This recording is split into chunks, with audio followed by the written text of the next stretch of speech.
여러분 반갑습니다. 사랑합니다.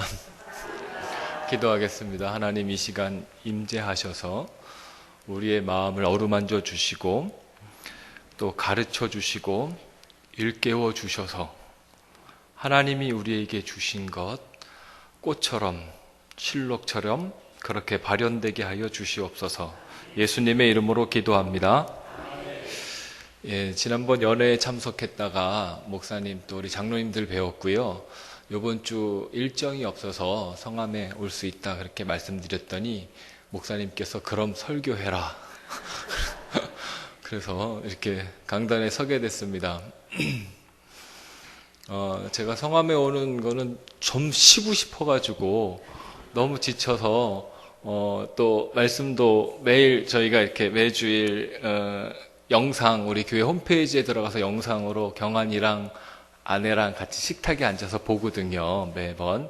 근데 이제 그것만으로는 부족해서 이 공간에 임하는 감동, 역사, 은혜를 같이 느끼고 싶어서 이제 그렇게 왔는데 제가 오늘은 이렇게 또 소진하고 가야 될 것 같습니다. 미 목사님께서 이제는 교회 그 예배가 12시에서 12시 5분에 끝나니 그렇게 잘 준비하라. 그리고 또 목사님께서는 원고를 준비하라 그랬는데 사실은 원고를 준비할 만한 시간적 여유가 없었습니다. 그래가지고 어차피 원고를 준비해도 그 원고대로는 하지 않기 때문에 말씀 주셨는데 못 따라서 너무 송구스럽고요. 12시에 끝나면 또 12시 5분에 끝나면 많은 성도들이 꽉 찰 거라고 제가 기대를 했는데 일찍 끝나나 늦게 끝나나 뭐 매한가지네요. 상황의 변화는 별로 없으신 것 같네요. 목사님들은 일주일에 한 번 여러분들을 만나서 좀 더 많은 것을 공급하고 싶어 하는 것이 목사님들의 어떤 욕심이에요. 그래서 더 이렇게 하나라도 더 말씀을 들으시고 싶고 또 뭐 강조하고 싶고 그래서 시간이 많이 이렇게 딜레이 되고 하고 그럽니다. 근데 오늘 어쨌건 저는 원고가 없으니까 12시 되면 끝내도록 하겠습니다. 네. 오늘 준비하신 찬양 또 앞에서 인도하신 찬양이 다 사랑에 대한 이야기를 이렇게 찬송을 불러주셨습니다. 오늘 말씀의 제목은 주께서 원하시는 것인데 주께서 원하시는 것은 바로 그 사랑이라고 하는 것을 같이 말씀을 드리려고 하는 거예요. 그래서 정말 주님이 원하시는 것이 무엇인가? 주님이 원하시는 것은 바로 사랑입니다. 찬양했고 준비 찬양했고 또 오늘 우리들이 말씀에서 주께서 원하시는 것은 제사가 아니라 자비다. 그렇게 말씀하시지 않습니까? 주님이 새 언약을 말씀하실 때도 하나님을 사랑하는 것과 이웃을 사랑하는 것이다. 그렇게 아주 간략하게 주님이 원하시는 것을 요약해서 우리에게 말씀해 주시고 계십니다. 여러분, 주께서 원하시는 것은 뭐라고요? 예, 사랑입니다. 사람들은 이 사랑에 대해서 뭐 여러 가지로 막 분류를 하고 유형을 나누고 그럽니다. 그래서 히랍 사람들 같은 경우도 뭐 몇 가지 단어로 표현을 해요. 여러분도 익히 많이 들어보셨지만 무슨 아가페 사랑이다, 무슨 필리아 사랑이다, 에로스 사랑이다 뭐 이런 얘기 들어보셨죠? 어떤 사랑이 제일 마음에 드세요? 아가페? 어림없는 소리 하지 마세요. 아가페는 하나님의 사랑이기 때문에 여러분들이 할 수 있는 게 애초부터 아니에요. 그런데 교회는 계속 아가페를 여러분들에게 강조해왔고 권면했고 강요했어요. 할 수도 없는 거를 자꾸 강요하니까 그거 해야 되는 부담감도 크고 매일 이룰 수 없어가지고 좌절감도 크고 그래서 난 이거밖에 안 되는구나 그러면서 여러분들이 쭉 살아왔어요. 아가페라고 대답하신 분들은 우리가 할 수 있는 사랑은 사실 에로스입니다. 에로스. 그래서 에로스에 대한 얘기를 다시 한번 조명해 보려고 합니다. 오늘 말씀을 보면 어떤 사건이 있냐면 시몬 베드로가 너무 배고파가지고 밀 이삭을 장면을 잘라서 먹는 장면이 나와요. 혹시 맨 뒤에 잘 들리시나요? 예. 그래서 밀 이삭을 잘라가지고 먹습니다. 잘한 걸까요? 못한 걸까요? 모르죠, 아직. 근데 그 앞에 표현하기를 시장하여 정말 배가 고파가지고 그래서 밀 이삭을 잘라서 먹었대요. 잘한 걸까요? 못한 걸까요? 예, 뭐 잘한 건지 못한 건지 모르겠지만 하여튼 당연한 거잖아요. 배고파서 먹는 것은. 근데 그 앞에 안식일에 그랬대요. 조금 생각이 달라지죠? 근데 안식일이라고 하는 것은 그냥 공동된 시간인데 거기다가 여기 있는 바리새인들인가요? 바리새인들이 하나의 딱 규정을 치는데 저들이 안식일에 하지 말아야 할 일인 밀 이삭을 잘라 먹었대요. 그러면 여러분 어떻게 생각되어지십니까? 밀 이삭을 잘라 먹었을 때는 뭐 그랬고 배고파서 잘라 먹었을 때는 당연히 그런 건데 안식일에 하지 말아야 될 일을 베드로가 했다라고 이렇게 얘기를 하고 나서 밀 이삭을 잘라 먹었을 때 그것은 잘한 걸까요? 못한 것일까요? 잘한 거예요? 여기 가서 중앙선에서 유턴을 하지 말아야 되는데 유턴을 했어요. 잘한 걸까요? 못한 걸까요? 빨간 신호인데 직진을 했어요. 잘한 걸까요? 못한 걸까요? 에? 왜 말이 왔다 갔다 하십니까? 지난주에 속초에서 문자가 딱 날라왔어요. 저는 이제 제가 거기 이렇게 서로 연락처가 담겨져 있어서 저한테도 문자가 온 것 같습니다. 어떤 교회 목사님이 우리 감리교 목사님이에요. 다음 커뮤니티의 뉴스에도 이렇게 나왔는데 그날 주일이었어요. 주일 아침에 문자가 온 겁니다. 지금 그 교회 권사님이 백혈병 치료 중이셔요. 암 치료 중이신 권사님인데 딸이 26살인가 4살 먹은 딸이 신천지에 빠졌어요. 강릉에서. 그런데 이 딸이 돌아왔어요. 돌아왔는데 잠깐 집에 들린 거예요. 근데 그 사실을 목사님이 알았고 그 권사님이 같이 얘기를 했어요. 이 딸을 보내고 싶지 않다고 얘기하셨나 봐요. 그래서 목사님은 순교자의 마음을 가지고 우리 권사님 딸을, 우리 청년을, 한때는 우리 청년이었으니까 이 청년을 지켜야겠다. 그렇게 생각하고 교인들을 동원해서 그 집 앞을 지켰어요. 왜냐하면 신천지, 강릉에 있는 신천지 장정들 한 3, 40명이 혹 우리 교우 중에 신천지 계신가요? 손 들어보세요. 이렇게 할 때 한두 명씩 걸린대요. 멍청한 신천지는 손을 든다고 하더라고요. 멍청한 신천지는 한 분도 안 계시네요. 지켜야겠다 생각하고 주일날 그 문 앞을 지키는 겁니다. 그러면 여러분 보세요. 주일날 교회에서 예배 드려야 되는 것이 맞을까요? 아니면 거기서 그 교인 아이를 지키는 게 맞을까요? 지금 사실 오늘 장면은 그런 장면이에요. 예. 그때 주께서 원하시는 것이 무엇일까? 우리가 사실 뭐 명백하게 딱 극단적으로 이런 상황들을 맞이하는 경험들도 있겠지만 그런 경험들이 없어서 사실은 저런 질문에 대해서 그냥 평범하게 생각하시지만 그렇게 극단적인 경우들이 종종 우리에게 다가옵니다. 그래서 그날 아침에 그 목사님은 그 아이를 지켰어요. 거기서 예배를 드렸는지 안 드렸는지는 전해지지 않아요. 예배를 드렸다고 하는 것은 안식일에 라고 하는 그 배경, 그 틀을 따른 거예요.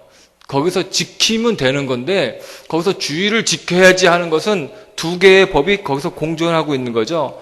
그래서 이렇게 물어봤을 때 지키는 것이 맞습니다. 예배를 드리는 것이 맞습니다.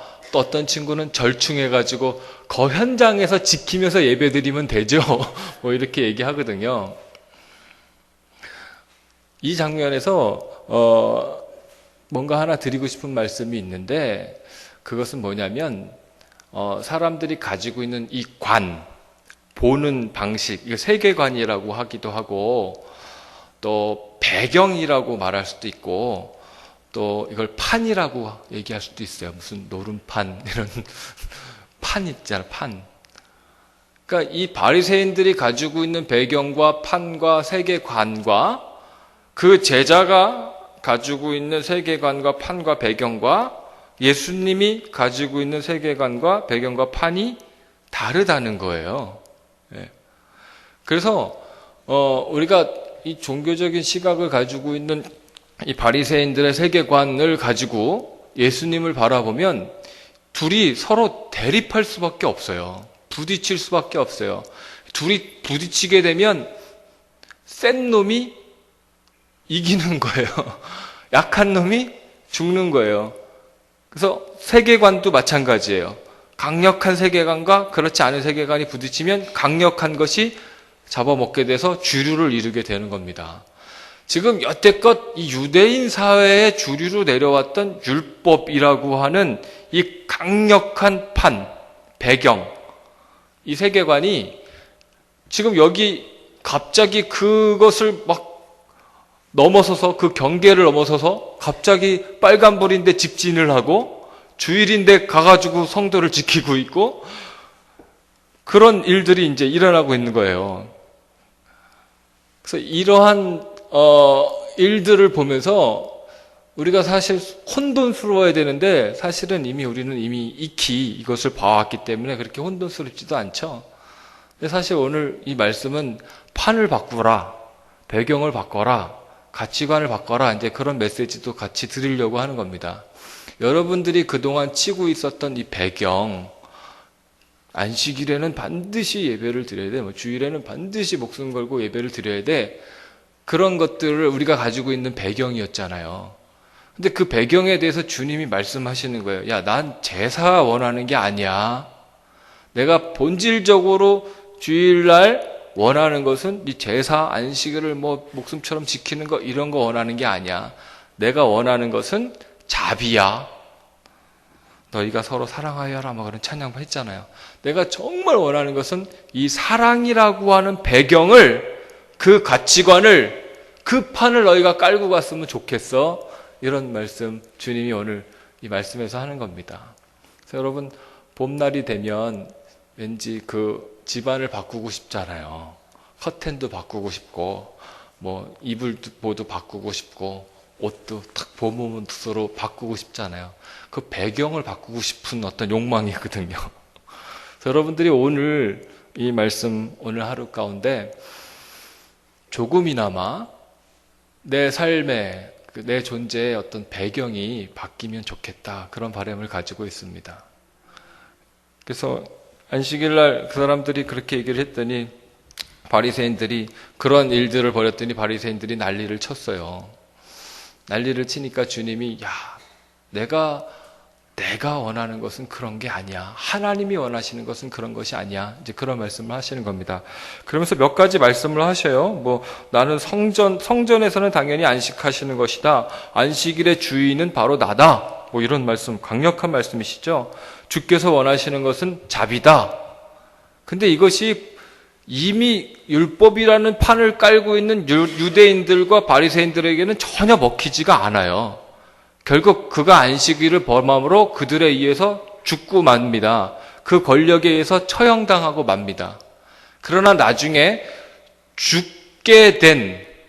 그렇게 해서 죽게 된 예수 그리스도가 그들을 이기는 역사가 나오죠. 그래서 우리가 믿음을 갖는 거 아닙니까? 그래서 오늘 하나의 판을 한번 새로운 배경을 하나 여러분들에게 이제 제시해 드리고 싶은데, 그것 중에 하나는 뭐냐면, 우리가 성서를 보는 데 있어서, 관점이에요. 우리 목사님께서도 이미 여러 번 설명을 해 주셨던 부분인데, 제가 한번 다시 강조하는 겁니다. 그건 뭐냐면, 우리가 성서를 볼 때, 아니면 세상을 볼 때, 아니면 사람들을 볼 때, 여러분들을, 나는 죄인이라고 생각하시는 분 한번 손 들어 보십시오. 한 분. 네. 감사합니다. 얼굴이 두꺼우신 건가요? 아니면, 뭔가 이제는 그 죄로부터 다 자유로워지신 건가요? 후자겠죠? 이게 성함의 수준이에요. 은평에 가면 성함교회라는 교회가 있어요. 통합축 교회고, 그 통합축의 어떤 대표되는 그 총회에서 아주 주도적인 활동을 하는 목사님이 담임 목사님이세요. 여기 우리 학공리의 성함교회보다 한 5배 커요. 근데 인터넷에서 성함교회 딱 치면 학곡리에 있는 우리 성함교회가 첫 번째 딱 떠요. 그건 무슨 얘기냐면 이원영 권사님이 조작해 놓은 거 아니시죠? 네, 네이버 직원 매수해 놓은 분 없잖아요. 그만큼 거기에 들어가는 숫자가 이게 많다는 얘기예요. 그래서 제가 사실 이 강단의 무게가 어떤 건지를 잘 알면서도 오늘 이렇게 그냥 준비도 안 하고 왔습니다. 성함이 그래요. 예, 성함교회가 한국에 많은데 그 중에 랭크 1위가 돼 있어요. 갑자기 성함 얘기가 나와가지고 말씀이 빗나갔는데, 여러분, 우리가 우리 자신을 죄인이라고 의식하는 것은 성경이 그렇게 여러분들을 규정해서가 아니에요. 중간에 기독교의 역사 가운데 시초락 이런 의식의 가장 처음 시작된 것은 성 어거스틴이라고 하는 아우구스투스인가라고 하는 그 사람에 의해서 이런 의식이 시작됐어요. 사실은 이 전에는 원죄라든지 너희는 죄인이고 그래서 구원받아야 되고 하는 이런 식의 도식으로 성경을 보거나 사람들을 보거나 세상을 보지 않았어요. 근데 본격적으로 그렇게 보기 시작한 것은 그때쯤이에요. 기원 후 한 500년 그때쯤. 그리고 여러분들이 많이 읽으시는 책들 중에 토마스 아켄퍼스 이런 사람들이 그 맥을 이어요.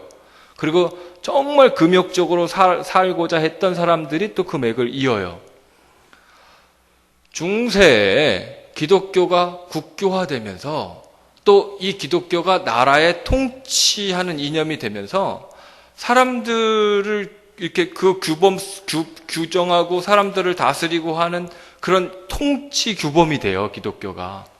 근데 이 사람들을 콱 잡아가지고 끌고 가려면 가장 좋은 게 뭐가 있을까? 그래가지고 다 죄인으로 이제 상정하는 거예요. 죄인인데 무슨 할 말이 있어요? 때려도 할 말이 없고, 그쵸? 가두어도 죄이니까 할 말이 없고, 얼마나 다루기 좋습니까? 그 다루기가 너무 좋으니까 통치자들은 교회에서도 여전히 20세기가 되고 21세기가 되어서도 교회라고 하는 제도 안에서 이 제도를 이끌어 가려면 가장 좋은 규범이었던 거예요. 자기 자신을 다스리는데도 좋았고 또 그 조직을 다스리는데도 가장 좋았던 규범이었던 거예요. 그게 타락 구속의 어떤 그 판이에요. 이거는 성경이 애초부터 짜놓은 판이 아니라, 그렇다고 교회가 의도적으로 짜놓은 판도 아니었고, 사람들이 수련을 하면서 또 그러한 조직을 운영하면서 그 당시의 필요에 의해서 그와 같이 성서를 그 시대에 적용했던 것이고, 또 지도자들이나 또 종교를 조직을 운영했던 사람들은 그것을 차용해서 계속 사용했던 거예요. 그래서 여러분, 오늘 그 배경, 우리는 모두 죄인이고 세상의 모든 피조물도 다 타락해가지고 반드시 구원받아야 되고 그것에 묶여있다고 하는 이 배경의 틀을 한번 바꿨으면 좋겠어요. 그 전에는 그러면 어떻게 생각했느냐? 그 전에는 기본적으로 사람들과 이 세상은 하나님의 복으로 가득하 있다라고 생각을 했어요. 이것은 기원전 처음 창세기가 쓰여질 때쯤, 무슨 제2자료 이런 자료들이 있어요. 야훼 자료. 그런 것이 쓰여졌을 때쯤, 그 얘기는 다시 말해서 성서가 처음 작성이 쓰여질 때쯤부터 시작된 기본적인 정서라고 하는 거예요. 여러분들은 하나님께서 주신 복으로 가득하 있는 존재입니다. 세상은 하나님이 주신 복으로 가득한 피조물들이에요. 이것이 성서가 원래 가지고 있는 정신이에요. 그런 배경을 깔고 가시라는 겁니다. 그런 배경을 깔고 사시면 훨씬 여러분들이 누릴 수 있는 것들이 많아진다는 겁니다. 주눅 들고 아직도 여전히 죄인으로 겸손한 마음으로 나는 죄인입니다, 이렇게 이제 말씀하셨겠지만, 그와 같이 우리들이 가지고 있는 이 세계관, 사람을 보는 방식, 세상을 보는 방식, 너와 나를 보는 방식을 그와 같은 세계관, 그와 같은 배경, 그와 같은 판을 가지고 가면 달라진다는 거예요. 오늘 어떤 배고픈 형제가 미리삭을 잘라 먹었어요. 예? 그걸 갖다가 여태껏 우리가 규정해왔던, 그래서 안식일을 세워야 됐고, 그래서 그 조직을 운영했던 그 틀 속에서, 야, 이 자식아, 너는 오늘 안식일의 죄를 범하였으니 너는 범죄자야. 오늘 말씀에 그렇게 얘기하지 않습니까? 무죄한 자를 정죄하지 아니할 것이다. 네가 하나님 주께서 원하시는 것을 안다면, 주님이 그렇게 말씀하시지 않습니까?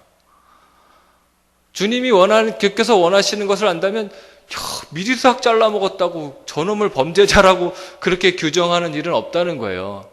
우리 사랑하는 우리 형제와 자매들을, 나와 함께 살고 있는 이 위대한 하나님의 귀한 생명들을 무시하지 않고 살 수 있다는 거예요.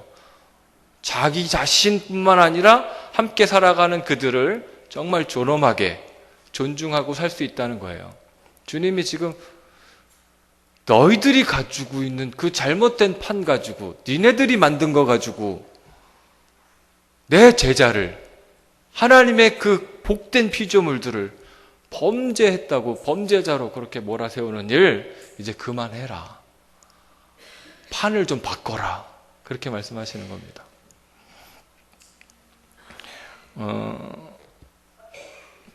주님이 원하시는 것은 사랑이라고 말씀해 주셨지 않습니까? 그래서 주님께서 원하시는 것은 자비다. 그렇게 말씀하셔요. 금요일 날 밤에 북촌아트홀이라고 하는 그 연극하는 곳이 있어요. 거기서 이제, 제가 돈 주고 가서 볼 수는 없고, 거기 대표가 저희랑 같이 일하는데, 뭐, 철로 역정, 뭐, 또 무슨 몇 개의 그 연극을 올려서 상영을 하는데 꼭 좀 와서 보라고. 그래서 이제 어쩔 수 없이 가서 봤는데 참 감동적이었어요. 날개 잃은 천사라고 하는 연극인데, 톨스토이의 작품이에요. 사람은 무엇으로 사는가라고 하는 단편집이 있는데, 거기에 있는 한 단편 중에 날개 잃은 천사라는 게 있어요. 근데 이제 이 날개 잃은 천사는 미가엘이에요. 미가엘이 어느 날 하나님이 어떤 여인의 영혼을 걷어오라고 이렇게 보냈는데, 이 여인이 쌍둥이를 잉태했는데 이 여인이 죽게 생긴 거예요. 그러니까 이 미가엘이 보기에는 너무나 안타까워. 하나님 왜 그러시지? 저렇게 불쌍한 여인을 왜 죽이시는 거야? 더군다나 쌍둥이를 되고 있는데. 그래서 미가엘이 불순종합니다. 그러니까 하나님이 그놈의 날개를 꺾어서 땅으로 보내요. 그래서 날개 잃은 천사예요. 그래서 또 땅으로 보내면서 내가 너에게 3가지 질문을 할 것인데, 문제를 낼 것인데, 그 문제의 답을 네가 깨닫거든 돌아와라. 그래요. 그러면서 이제 3가지 문제를 줍니다. 첫 번째는, 갑자기 생각이 안 나네요. 혹시 아시는 분 계세요? 3번째는 이런 거예요. 사람은 무엇으로 사는가? 뒤에서부터 생각나네요. 사람은 무엇으로 사는가가 맨 마지막이고, 가운데는 사람이 할 수 없는 것. 그리고 첫 번째는 사람 안에 있는 것. 미가엘, 네가 내려가서 그것을 다 깨닫거든 너의 죄는 사하여지는 것이니까 올라와. 그랬거든요. 그래서 미가엘이, 이제 톨스토이가 러시아 사람이니까 러시아로 내려가서 그 어떤 시몬이라고 하는 구두장이 거의 쓰러지고 무너져가는 그 술주정뱅이 시몬의 집에 가서 이제 6년인가를 살게 돼요. 그러면서 그 답들을 찾아가는 겁니다. 아무것도 없었던 자신을 걷어주는 것. 시몬의 집에는 그날 먹을 빵도 없었어요. 근데 이 홀딱 벗은, 그리고 배고픈 미가엘을 거두어 온 시몬이, 그의 아내가 마지막 남은 빵을 주게 되는 계기가, 시몬이 아내에게 다그치면서 당신 안에는 하나님도 없어? 그래요. 그러니까 이 아내가 변해서 빵을 갖다 줘요. 사람 안에는 우리가 알지 못하는 것이 있어요. 그것이 이제 하나님이에요. 하나님이 사람을 창조할 때 흙으로 빚으시고 후 하고 생기를 불어넣으시지 않습니까? 그 생기가 르아흐라 그러나요? 하나님의 영이라고 하는 것인데 그 하나님의 영이요, 그때 옛날에 어느 시대에 우리를 만들 때 그냥 그때 있었던 사건이 아니라 그 하나님은 사람 안에 들어와 계시는 겁니다. 그래서 여러분, 하나님이 우리 안에 들어와 계시는데 나는 죄인이에요, 나는 몹쓸 것이에요, 나는 아무것도 아니에요 라고 말할 수 없는 거예요. 하나님의 르아흐가 여러분들 안에 계시기 때문에 여러분들은 존귀한 거고 여러분들은 존엄한 거예요. 그 하나님의 영이 들어온 그 기운, 그 호흡, 그걸 르아흐라고 하고, 하나님이 우리 가운데 이렇게 계시는 거를 쉐키나라 그래요. 모세가 저 산에 올라갔을 때 구름이 팍 낀 그것을 쉐카이나 욕 같죠? 하나님의 임재의 표현들이에요. 뭐 이렇게 지성소 안에 확 하나님이 임재하셔서 말씀하실 때 그것들, 하나님의 임재한 실체, 그런 걸 쉐키나라고 하는데, 여러분들 안에는 이미 그 하나님의 르하우가 다 존재해 있어요. 근데 그게 아가페로 존재하지 않고 에로스로 존재한다는 거예요. 제 말씀은. 우리가 하나님을 표현할 때 하나님이 아니기 때문에, 우리는 육체이기 때문에 우리의 모든 사랑의 표현 방식은 다 에로스로 나타나진다는 거예요. 우리가 말하는 모든 사랑, 그 그리스 신화에 에로스라고 하는 신이 나와요. 그래서 그게 그놈이 뭐 사랑의 신이다, 사람의 모든 육정, 정욕, 뭐 서로 관계 맺게 해주는 것, 이제 그런 관념 때문에 우리가 에로틱, 뭐 에로스 그러면 이상하게 생각하는데, 플라톤 같은 사람은 이데아에 대한 우리의 사랑도 에로스라 그랬어요. 그러니까 인간이 나타내는 사랑, 신의 감동에 의해서든지 하나님의 영에 의해서든지 우리가 발현하는 것은 다 에로스예요. 저는 여러분의 에로스 때문에 여러분들을 기억하고 있고 감동하고 있어요. 야간 사랑하는 멤버들의 에로스 때문에 나는 그들을 항상 그리워하고 있어요. 우리 속해가 주었던 에로스, 권사님 어디 계셔? 그 여름날 그 땀을 한 바가지 흘리면서 끓여주셨던 뭐죠? 그 삼계탕, 속해 식구들이 같이 먹고 그때 같이 나누었던 에로스 때문에 나는 우리 속해 식구들을 계속 생각하고 있어요. 우리 권사님이 아팠을 때, 뭐 장로님이 힘들었을 때 같이 울었던 그 에로스 때문에 나는 그들과 하나 되고 있어요. 여러분, 이 에로스가 하나님이 우리에게 주신 축복이에요. 내가 원하는 것은 자비다. 그 자비를 고상하게 뭐 아가페 이렇게 생각하지 마세요. 아가페는 여러분들이 할 수 없는 신적인 영역의 것이에요. 우리가 할 수 있는 것은 에로스입니다. 지극히 작은 것, 물 한 컵 떠주는 이런 것들, 이런 에로스가 주께서 원하시는 것이고, 그것이 새 언약이에요. 예수님이 우리에게 말씀하신 새 언약입니다. 우리에게는 이 에로스가 필요해요. 내 옆에 있는 동료, 우리와 함께 가는 모든 사람들에게 이 에로스가 필요해요. 지금 여러분 강가에 나가보신 분 계세요? 겨울에는 느끼지 못했던 냄새들이 나요. 그 냄새는 뭐냐면, 제가 그 날개 잃은 천사 얘기하다가 일로 설명도 안 하고 일로 왔죠. 그 강가에 가면은요, 지금 물고기들이 산란철. 그래가지고 강에서 비릿한 냄새가 확 나요. 가장 생명의 강이 되는 때가 요새예요. 강에는 지금 수많은 물고기의 정액과 수많은 물고기의 알들이 같이 막 뒤섞여가지고 생명의 잔치가 벌어지고 있어요. 그 에로스가 강을 살아있게 하는 거예요. 북촌아트홀에서 나와가지고 그 흐드러지게 핀 철쭉을 확 안았어요. 제가 너무 감격스러워서. 그 꽃들이 반갑고. 그랬더니 여기에 꽃가루들이 쫙 묻더라고요. 그게 뭔지 아세요? 꽃들의 에로스예요. 꽃의 정자와 난자예요. 원초적으로 말하면 그런데, 이 주께서 우리에게 원하시는 자비는 그런 것입니다, 여러분. 그 생명의 근원 안에 있는 하나님이 복으로 주신 것, 그래서 많은 기독교 통치자들과 그 조직을 운영했던 사람들이 그거 발현하면 안 돼, 그거 억눌러야 돼, 그거 금욕해야 돼, 그렇게 묶어놨던 그 그건 애초부터 성경이 하나님께서 주신 근본적인 복이었다는 거예요. 제 얘기가 아니라 매튜 폭스라고 하는 사람이 그의 책에서 말한 겁니다. 뭐 긍정의 길, 뭐 부정의 길, 네 가지 길을 제시하면서 그 에로스를 얘기해요. 맨 마지막엔 에로스, 성령의 신학을 얘기하면서 이 에로스의 새로운 것에 대한 어떤 새 창조의 길을 얘기하는 그것을 근거로 말씀을 드리는 겁니다. 어쨌건 여러분들이 판을 바꿨으면 좋겠어요. 우리 안에는 그 에로스를 흐르게 하시는 하나님이 우리 안에 계세요. 사람이 할 수 없는 것이, 날개 잃은 천사 잠깐 정리를 하고 가야 될 것 같아서, 사람이 할 수 없는 것이 있는데 어떤 고관 대작이 와가지고 이 구두방에 와서 귀한 프랑스산 가죽을 주면서 이거 1년 동안 찢어지지 않는 장화를 만들어 다오 그럽니다. 근데 미가엘은 딱 보니까 죽음의 천사가 그에게 있어요. 오늘 마차 타고 돌아가다가 집에 도착하기 전에 죽는다는 걸 알아요. 그리고 그 미가엘은 그걸 찢어서 슬리퍼를, 시체에 신길 슬리퍼를 만듭니다.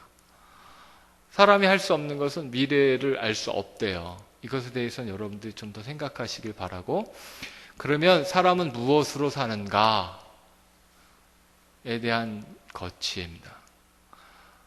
미가엘이 왜 하나님은 나를 이곳에 보내셔서 왜 나를 이런 일을 하게 하시는가 계속 고민을 해요. 그때 어느 날, 6년이 지난 어느 날, 한 부인이 신발 2개를 가지고 와서 이 사이즈의 신발을 맞춰달라고 그럽니다. 하나는 보니까 작아요. 왜 이걸 작냐고 물어보니까 얘네 엄마, 난 얘네들이 엄마가 아닌데 얘네 엄마는 따로 있는데 그 엄마가 얘네들을 낳다가 죽었다. 그 시체가 한 아이의 발에 쓰러졌는데 그때 이 발이 망가져서 발이 성장하지 않아서 하나는 짝짝이다. 그래서 이 쌍둥이를 키우고 있다. 그때 미가엘이 데리고 가려고 했던 영혼이었던 그 여자였어요. 그 쌍둥이 엄마는. 미가엘은 이 아이들이 어떻게 자라날까 너무나 걱정했었거든요. 그래서 하나님을 원망했거든요. 그래서 하나님의 그 판을 읽지 못하고 자기 판에서, 자기 배경에서, 자기 세계관에서 하나님의 세계관을 알지 못해서 그때 하나님의 말씀을 거역했거든요. 근데 하나님은 우리 안에 에로스, 사랑을 주셔서 그것을 불쌍히 보았던 동네 사람들이 그 아이들을 데려왔고 그 동네에서 지금 막 아이를 낳은 이 여인이 그들을 축인이 여기서 자기 젖을 물려가며 먹였어요. 근데 자기가 낳은 아이는 죽었어요, 곧. 그래서 하나님께 원망했어요. 근데 그 두 쌍둥이가 오는 걸 보면서 내 존재가 왜 여기에 존재해야 되는지, 내가 저 아이들을 어떻게, 그 두 아이들을 보면서 자기의 죽고 싶은 마음이 새로워졌다는 것을 느끼기 시작했어요. 그리고 그 아이를 잘 길렀습니다. 미가엘은 그 장면을 보면서 야, 내가 미처 보지 못한 것, 사람들 안에 있는 그 에로스, 그 자비, 하나님이 이 사람들을 만들면서 빚어놓고 그 안에 집어넣었던 하나님의 이 르하우, 그 자비로 저들은 살고 있고 살아나고 있고 새로워지고 있고 풍요로워지고 있구나. 천사인 미가엘이 미처 몰랐던 이 하나님의 배경, 하나님의 판, 그걸 보는 거예요. 그러면서 그든 눈물을 흘립니다. 미가엘이. 하나님의 뜻이 이것이었구나. 우리에게 이런 자비를 나타내시려고 이런 것들을 나를 이렇게 보내셨구나. 그러면서 하나님이 이 땅에 짜놓은 판을 새롭게 보게 됩니다. 여러분들도 오늘 그 판을 보셨으면 좋겠어요. 그래서 부디 우리들 안에 자비가 일어났으면 좋겠습니다. 아까 세월호 봄바람에 산들거리는 이 마음으로 너무 가볍게 와가지고 막 그 풍경에 감격을 하면서 왔다가 세월호 사진을 딱 보니까 가슴이 너무 무거워졌죠? 저것의 근본적인 원인이 뭐인 것 같습니까, 여러분? 보상은 절대 아니잖아요. 그렇죠? 대통령이 그 현장에 가서 같이 울고 그 배를 어떻게, 그 안에 있는 시체, 아직도 남아있는 그 시체들을 어떻게 꺼낼 것인가, 그 가슴을 그들에게 드러내 보여준다면 뭔가 새로운 국면이 일어나지 않겠습니까? 그 단테라는 사람이 그 신곡인가 그런 책을 썼어요. 거기서 이제 뭐 여러 가지를 묘사하는데 지옥을 묘사해요. 지옥. 여러분, 지옥의 맨 밑바닥이 어떻게 그려지는지 아세요? 막 유황불이 타오르는 그 맨 지옥의 밑바닥이 뭘까요, 여러분? 차가운 얼음으로 단테는 그려요. 그것은 우리들의 무관심, 정말 기쁜데도 막 춤추지 못하는 그런 얼어있는 마음, 그것이 지옥의 밑바닥이라는 겁니다. 그 타락 구속의 그 판에 막 묶여 있어서, 안식일을 지켜야 되는 그 규정에 묶여 있어서 꼼짝달싹하지도 못하게 이렇게 탁 무감정, 무표정, 좋은데도 표현하지 못하고 슬픈데도 나타내지 못하고 달려가고 싶은데도 멈추어 있는 그 얼어붙은 마음이 지옥의 밑바닥이라고 단테는 그리고 있어요. 저는 기아대책이잖아요. 여러분, 불쌍한 사람들 보면 외면하지 마시고 많이 도와주시고, 또 우리 안에 소경이나 저 같은 사람은 축복하지 마시고 그러는 부디 우리 안에 지금 가장 힘들고 어려운 분들이 누군가를 좀 돌아보시고 그들을 향해서 손을 뻗고 전화기를 들고 발걸음을 옮길 수 있다면 우리가 더 아름다운 봄을 맞이할 수 있지 않을까, 그렇게 생각이 됩니다. 기도하겠습니다.